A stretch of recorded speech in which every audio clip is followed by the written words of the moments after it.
I'm Carrie. Sitting on my beach house deck, sipping morning coffee in the cool ocean breeze, I'm finally at peace. The house is truly mine again, with changed locks, an upgraded security system, and a legitimate Airbnb listing in my name only, managed professionally. It's been booked solid for the next 6 months, and the revenue is flowing into my account. But it wasn't always like this. 3 months ago, I was at a family lunch at a fancy Italian restaurant, celebrating my sister Lily's MBA graduation. The air was filled with the smell of salt from the harbor and expensive perfume. There were white tablecloths, champagne flutes, and 40 relatives gathered to honor the golden child of the family. I sat at the end of the table, picking at my grilled salmon, unable to taste it.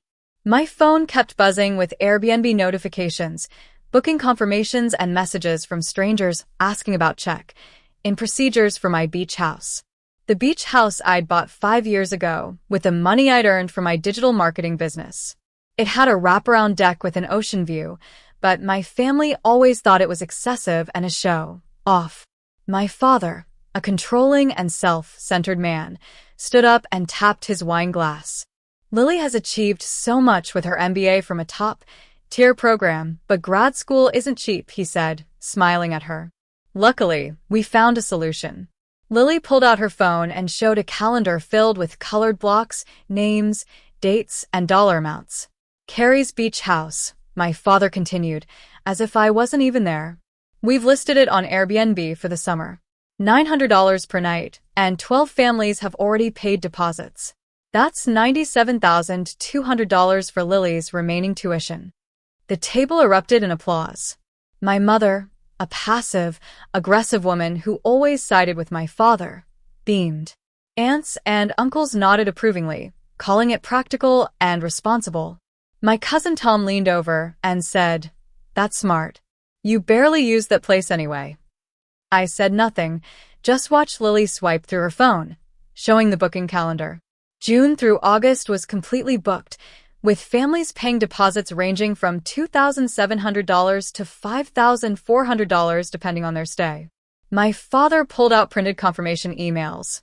We've been transparent with guests. Clean towels, beach access, and paddle boards are included. Lily's handling all communication, and I've already bought supplies, he said. Lily added that she'd prepared sheets, toiletries, and welcome baskets.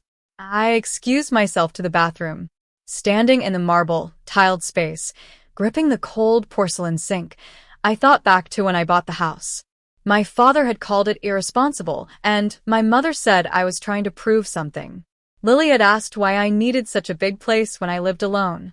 Now they'd monetized it without asking me, without even telling me. I pulled out my phone, logged into the county property records. There it was, 321 Ocean Drive, with my name, Carrie Thompson, as the sole owner. Then I opened Airbnb and searched for my address. The listing was there, with professional photos I'd posted on Instagram and a description written in Lily's voice. It violated multiple laws, and I knew I had to take action. I called the property management company I'd hired 6 months ago. "This is Carrie Thompson. I own 321 Ocean Drive, and someone's fraudulently renting my house on Airbnb," I said. The manager told me they'd been trying to reach me because they'd received several calls about the listing and would send a legal officer immediately. 18 minutes later, a woman in a navy blazer walked into the restaurant. She was in her mid-50s, carrying a leather folder. She scanned the room, spotted me, and walked straight to our table. "Carrie Thompson?" she asked. I nodded. She pulled out her credentials. "I'm Linda Smith, legal officer for Coastal Property Management. We need to discuss your property right away." The table went silent. My father's wineglass paused in mid-air, and Lily's smile froze. Linda opened her folder and explained that they'd received multiple inquiries about the Airbnb listing for my house, which showed 12 confirmed bookings totaling $97,200 in deposits. She turned to my father. "Are you David Thompson?" "Yes," he replied. "Did you create this Airbnb listing?" "Well, yes, but Carrie barely uses the house," he said. Linda pulled out documents, the property deed, the management contract, and Airbnb's terms of service. She laid them on the table like a prosecutor presenting evidence. 321. Ocean Drive is owned solely by Carrie Thompson. She has an active property management contract with our company, giving us exclusive authority over any rental arrangements. No one else has the legal right to list, rent, or collect payment for this property. She placed a screenshot of Lily's Airbnb profile beside the deed. This listing violates multiple Florida laws: fraud, misrepresentation, theft by false pretenses, and unauthorized commercial use of private property. Lily went pale, and my father tried to defend himself. It's just family helping family. Carrie doesn't use the house, and Lily is drowning in tuition debt. Linda showed him the Florida Penal Code for theft by false pretenses. You represented yourself as having authority over property you don't own and collected a large sum of money based on that false representation. That's textbook fraud, she said. My mother finally spoke up. Surely this is just a family misunderstanding. Linda turned to me. Ms. Thompson, were you aware of this Airbnb listing before today? No, I discovered it during this lunch, I replied. Did you give anyone permission to list your property for rental? No. Did you authorize the collection of any deposits? No. Linda closed her folder with a snap. Then this isn't a misunderstanding, Mrs. Thompson. This is criminal fraud. The relatives who'd been applauding just minutes ago now stared at their plates. Linda continued, We contacted Airbnb's trust and safety team 30 minutes ago. The fraudulent listing has been removed, and all 12 bookings are being canceled. All guests will receive full refunds within 3 to 5 business days. Lily's voice cracked. From where? I've already used the money for tuition and supplies. Linda said, from whoever collected the deposits. You, Miss Thompson. You have 48 hours to refund all guests in full, $97,200 in total. If any guest doesn't receive their refund, they can file a police report for fraud. Our company will provide full documentation. She also warned against any retaliation or unauthorized contact with me or my property. We have comprehensive security monitoring, and any unauthorized access, even by family members, will be prosecuted to the fullest extent. She turned to me. We'll conduct a full property inspection tomorrow at 9 a.m. To check for unauthorized entry. If your family has keys, we'll rekey all locks and upgrade the security system at no cost to you. I nodded, my hands steady. Please proceed with everything, I said. After Linda left, the table was in complete silence. My father tried to reason with me. Carrie, be reasonable. We can fix this. Lily really needs that tuition money. I replied, Lily should have asked permission before committing fraud with my property. Family respects boundaries and doesn't commit crimes. My mother tried the guilt trip. You always make things so difficult. I said, I bought the house with my own money.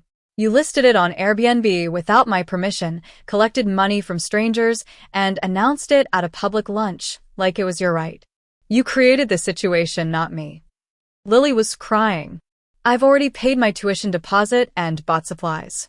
How can I refund $97,200? I said quietly, That's no longer my problem. It stopped being my problem when you decided to exploit my property. I stood up, took my purse, and looked at the relatives who'd applauded my father's announcement. For years, you've called my success a show off. My beach house was excessive, and my business was probably a fluke. But as soon as you wanted to use my assets for Lily's benefit, they suddenly had value.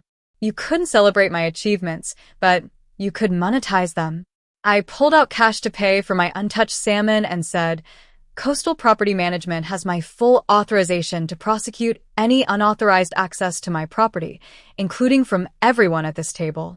Then I walked towards the door.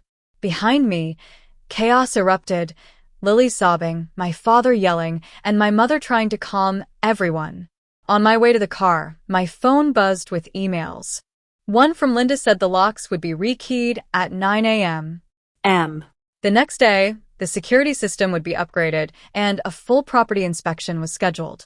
Another from Airbnb's legal team offered to provide documentation for any legal action against the fraudulent listing. My property manager also said that some guests were understanding, and 3 families asked if the property would be available legitimately next summer. I replied that I was extremely interested in setting up proper rental management with me as the sole authorized party. Over the next 3 months, Lily's tuition crisis was resolved through student loans, a campus job, and scholarships. But she never repaid a single dollar of the deposits.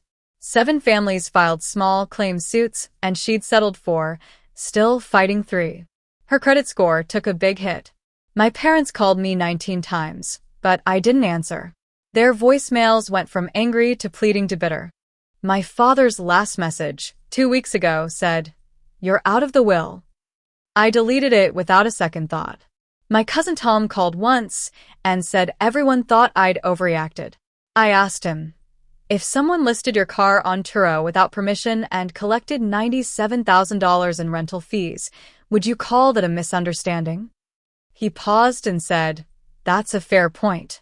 I've learned that family isn't about shared DNA. It's about mutual respect. Respect means boundaries are non-negotiable and property rights aren't suggestions." My sister needed tuition money, but she didn't need to steal from me. She could have asked for a loan or help finding a job. Instead, she treated my success as her personal ATM. Now, as I watch the seagulls circle above the waves, my phone buzzes with an email from Linda. September bookings are at 90% capacity, and the quarterly revenue is $55,000. Your property, your rules, your profit, it says. I smile, take another sip of my coffee, and enjoy the ocean that's truly mine.